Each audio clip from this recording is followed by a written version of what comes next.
Welcome again. It's the Debunking Economics podcast with Professor Steve Keen. I'm Phil Dobbie. And Steve Keen has often spoke about the need for debt jubilee. If we can write off debt, then people bogged down with it will start spending again, boosting the economy rather than leading the economy to a cliff edge where asset prices crash because people stop spending, demand falls, and it all looks pretty sick. Remember 2008? Only more so. So what would a debt jubilee look like? And is it just theory?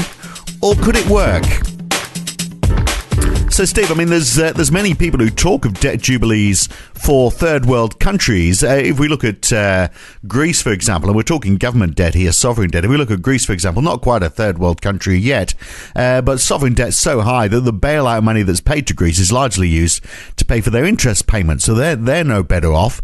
And so that debt will still have to be paid at some point. So I know your idea of a debt jubilee relates to household debt, but should we have a debt jubilee for sovereign debt too? Well, the whole question of what sovereign debt is part of the issue here, because you get absolute panic material. The only stuff I see more panic material about government debt is Russia interfering in our elections, which drives me. They both drive me equally up the wall reading them. But this one on government debt, government debt is just the other side of a ledger that the government maintains when it creates money. And in this sense, it's the difficult part to get through to people is that government debt, when it's issued by when a country has its own currency, particularly also when it has either a balanced trade position or a trade surplus, that money creation is hang on. I get so tired of having to explain this one because to me it's becoming like sucking eggs, and you feel like you're talking to your grandmother all the damn time about how to do something, but your grandmother actually doesn't know how to suck eggs, so you've got to keep on doing it. But the basic point is that if the government wants to spend, then it has two sources of revenue for that. First of all, it has taxes. Otherwise, it has bonds it issues if its spending exceeds its taxes. Now, if its spending exceeds its taxes, it issues bonds, which are then treasury bonds, which are then sold to the private sector. Now, if you and I were going to do something similar to finance a deficit we had, we couldn't spend money to what actually sold the bonds. But in the government case, once the Parliament has passed the bill that allows those bonds to be issued, then the central bank treats the government as having the money already, which it does because even though you've got the argument about the central bank sometimes being privately owned, which was the case for the Federal Reserve, still apparently is. The Bank of England was privately owned until I think pretty close to the Second World War. But they're government institutions. They answer to the government. And as soon as the government says we've got the bills passed, then the central bank treats them as having the money in the treasury account of the central bank that they can spend.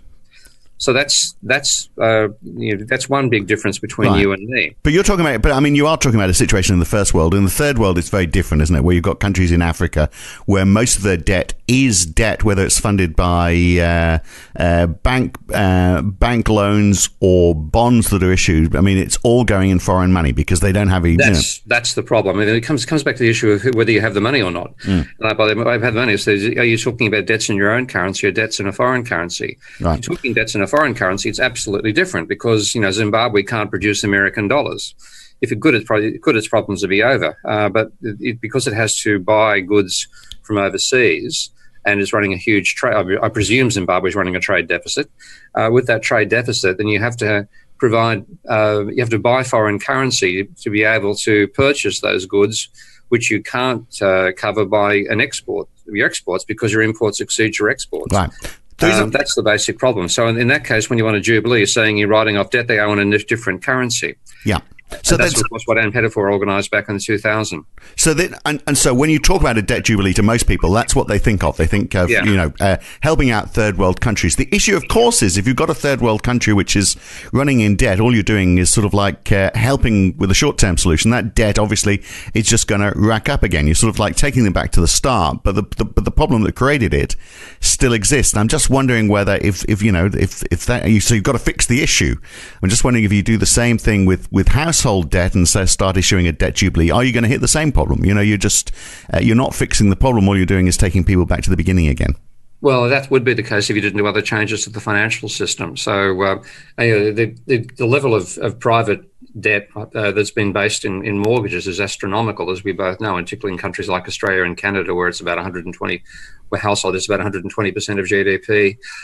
You've got an enormous level of debt in the household sector. And if you just simply say, let's cut that down to, say, 60%, and then didn't make any changes, the banks would be out there lending again tomorrow for household purchases, and you'd have another house price bubble. So you have to do stuff which changes the nature of the financial system, because the difficult thing that people are still getting their heads around is that we're starting to understand in general that money is created by double entry bookkeeping. It isn't a case of banks lending out money, you deposit with them. They create the money when they create the loan. In that situation, it's the creation of money that causes the bubble. And that whole dynamic would lead you back into the same old bubble situation again. You get positive feedback between the amount of money lent and the level of house prices. Right. So the increasing amount of money means an increasing level of house prices. So you simply don't want to have what has actually happened in Ireland. Again, I was quite stunned when I was there to see that there's another housing bubble starting 5 years after housing prices fell 50%. So it's obvious that just reducing the level of household debt, whether you do it by deliberate policy or by bankruptcy, and as was the case in a lot of Ireland, if you don't change the financial system, we'll be back in the same problem in 5 years' time. Yeah.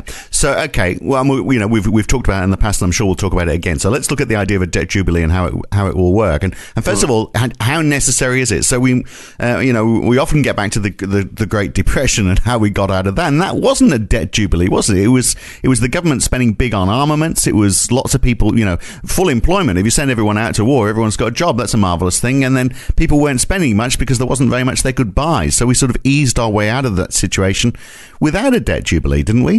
We did, and there was certainly parts of it that were a bit like a debt jubilee, and I still haven't done the research I want to do on the bank holiday that Roosevelt enforced during the Great Depression. But that bank holiday ended up with lots and lots of banks being consolidated, lots and lots of debt being marked off as bad debt and written off, and that was a particular contribution to reversing the trend that was started at the beginning of the Depression, because you had people paying off their debt and going bankrupt at quite an astronomical rate. So the rate of decline of debt was in nominal terms was falling at about 10% per annum, but GDP was falling at about 20 to 25% per annum.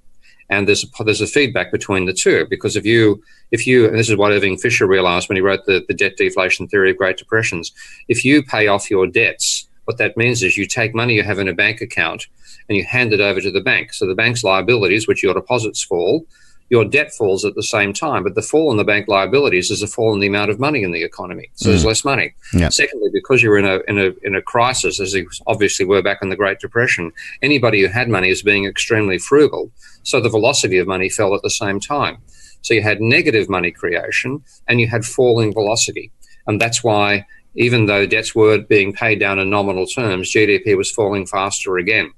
Now, and prices would be falling, presumably, in that situation too. Pardon? Sorry? You'd have deflation. You'd have prices falling as well. Oh, yeah. Prices were falling by 10 to 13% per annum for the first couple of years of the Great Depression, which was fabulous for anybody who had a job, of course, because their wages, even though wages were falling, they weren't falling as fast as prices. So I can put my personal case. My mother's father was a post office manager in Australia, and he had a job all the way through the Great Depression, and my family was quite comfortable during that period, because even though his wages were falling, they weren't falling as fast as prices were, and I don't believe they had any debt.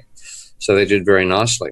So that's but the negative for people, of course, is falling prices, falling value of companies, bankruptcy, firms being unable to pay their debts, chain reactions, etc., etc. And how do you stop that happening again? Well, you have to listen to the full version of this podcast on how practicable is a debt jubilee. To hear the full version, subscribe to this podcast at debunkingeconomics.com.